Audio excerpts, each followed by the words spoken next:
дегенде мына биз Брюс Ли деп биз деген Голливудтагы жылдызды карап жүрсөк, мынакей биздин өзүбүздүн жаныбызда ушул Жалал Абад облусунун тургуну, Кыргызстанга атак даңкы чыккан Нурмухамед мынакей сиздердин назарыңыздарга келип отурат.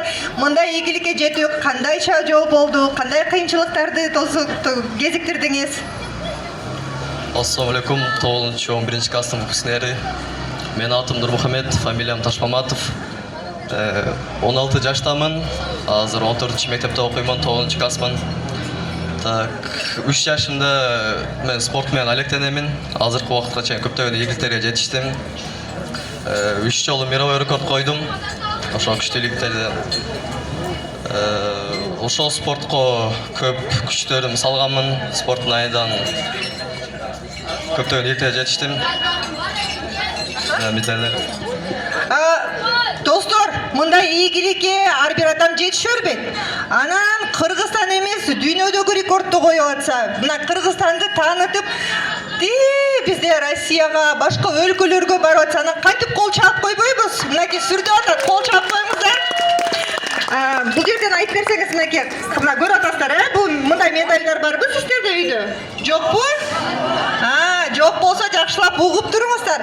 Кайсыл жактан алдыңыз эле? Анан эң сиз үчүн эң ийгиликтүүсү жана баалуусу кайсыл? Так. Эң ийгиликтүүлөр азыр бакта 3-4 интеррекорд.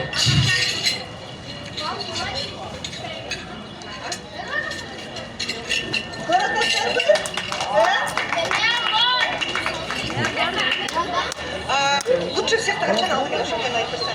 2016 жылы «Лучший всех» деген передачасынан ушул медальды алгам. Мага Максим Галкин вручает экен. Но «Круче всех» деген Украинада ошол эки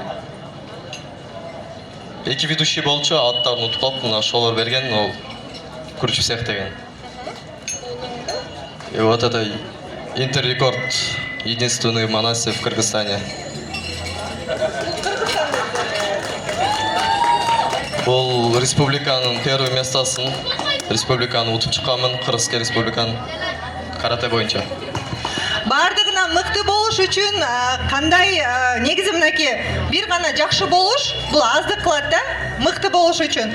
Ал үчүн кандай көндүмдөрдү билесиң, канча жашыңан баштап машыктың, күнүнө канча жолу машыктың. Бизде азыр мындай го, эми биз эми аял кишибиз да, биз арыктайбыз дейбиз, анан бир жолу отуруп приседание кылгандан кийин ойлоп кетебиз, эртең арыктап кетебиз депчи. Бирок ийгиликке жетиш үчүн көп мээнет талап кылына турабы. Бир күндө канча жолу машыгып аттың?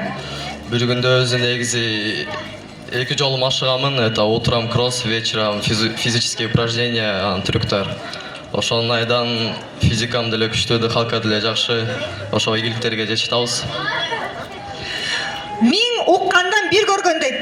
Трюктарын көрбөйлүкпү, кандай дейсиздер, Анткени айтканда деген азыр көптөр түшүнбөй жатат да. Мен кылган эле каратени кылат депчи. Ошо трюктарды көрсөтүп коесуңбу? Биз жакшылап көрөлүк. Миң уккандан бир көргөн, баарыбыз колдоп, кол чабып, мыктылардын мыктысын тосолай. Кайсыл жерден? Ылдыйдан, Кол чабып турабыз.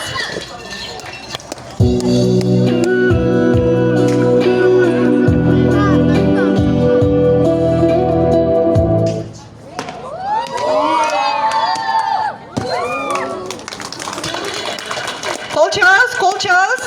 Мынакей, эми биздин лучше всехты кайталай тургандар барбы? Жаңы эле айттыңыздар го, медаль бар деп. Кимде бар? Ким кайталай алат? Жок дегенде бир жолу ким сальташат? Ким бир жолу болсо дагы сальташат? Кана? Белек бар. Мен бекитип койгом бул жака. Ким сальташат? Барбы сальташа тургандар?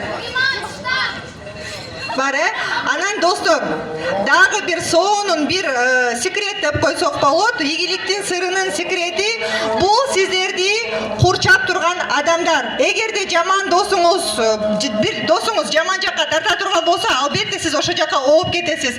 Ошол боюнча да айтып берсеңиз, досторуңуз жөнүндө, сизди тегерек курчап, колдоп турган адамдар жөнүндө. Так, мени эң катты колдогон ал менин семьям, эң биринчи орунда. Потом тренер, тренерлер өзү негизи атам болот. ошо барды, ошо семьям барды колдойт, досторум деле колдойт мени. Ошол самое главное близкий кругтар койдосо болду. Чоң рахмат айтабызбы? Азыр отуруш керек окшойт, атасы.